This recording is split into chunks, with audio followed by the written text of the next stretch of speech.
Well, time being is what it says. It's time to be. And we stress this at the introductory session of the Time Being 2 programme to the group, that it's a 2-hour slot that is dedicated to them as a group to work together at whatever arts activity is being put on offer for that session. The programme consisted of 12 sessions, which was divided between visual arts activity, music, movement and creative writing. As the arts team leader, I was responsible for the introductory session, kind of setting the ball rolling, welcoming people, explaining what the programme was about and how it would operate. And then I was responsible for the visual arts component with one other person. And I did a 2-dimensional visual art activity for second session. We did some drawing, listening to music and sounds and doing mark making to the sounds and music.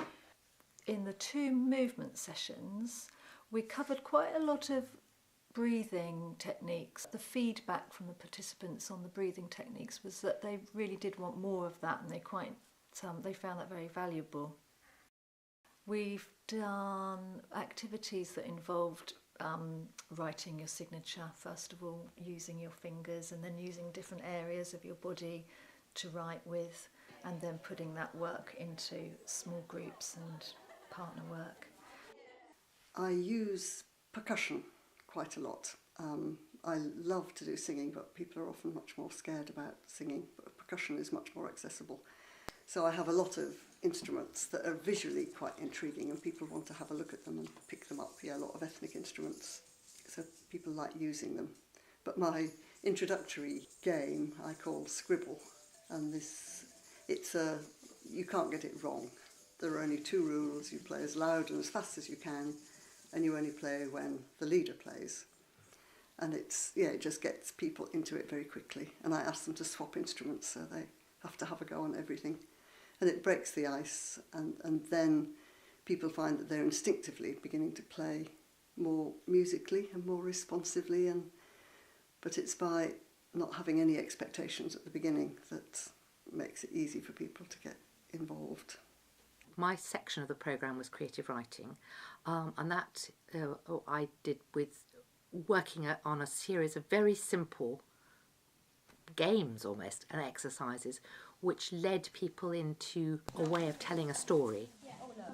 The bag idea, it's something where you find the bag left on the bus and you and your friend discuss who it might have belonged to and how they're going to cope without it.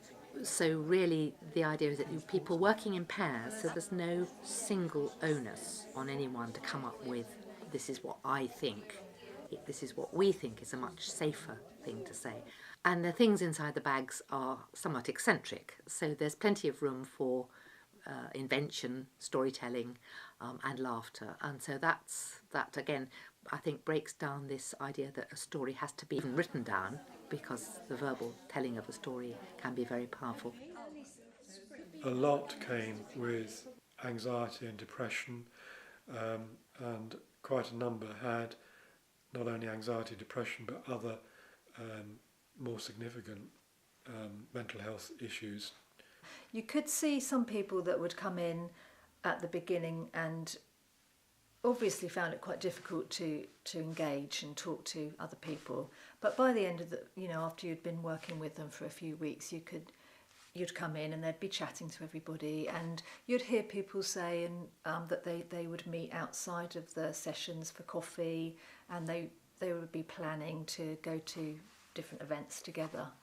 It's very moving, and just to see the difference in some people, when they first started, often they'd be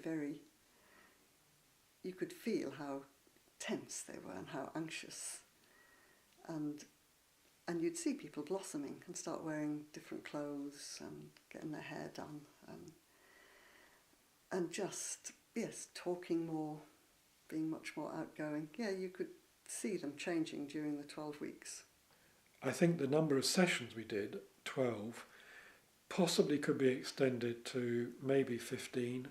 I don't think it should just go on and on and on, though, because it then becomes tired and a comfortable place for people to be. And the purpose, the real purpose is to get people to move on and not stay in one place, but to move on mentally, emotionally and physically in terms of the activities they do, to widen the horizons, to open doors, get them to look through windows, see what else there is out there that they could be doing. I mean, the feedback from the people who'd been on the programme was pretty much, as far as I could tell, always really positive. And really good friendships were built over those 12 weeks, and was a real kind of, I think for a lot of people, certainly from the kind of informal conversations that I had with certain ones, was that it was a real kind of turning point for them, you know, and I think that's a big deal. That's a really big deal. If you're asking the question, should these be available along with the medical prescriptions that are available, very definitely yes. I think the arts have got a colossal amount to offer, and I think it's been demonstrated in a number of ways. And if you ask the participants, I think you'll get an unequivocal yes, we need these things. And it isn't just that it's a leisure activity, it's more than that. I mean, many people have said to me it's a lifeline, and they weren't using that euphemistically. It really was a lifeline.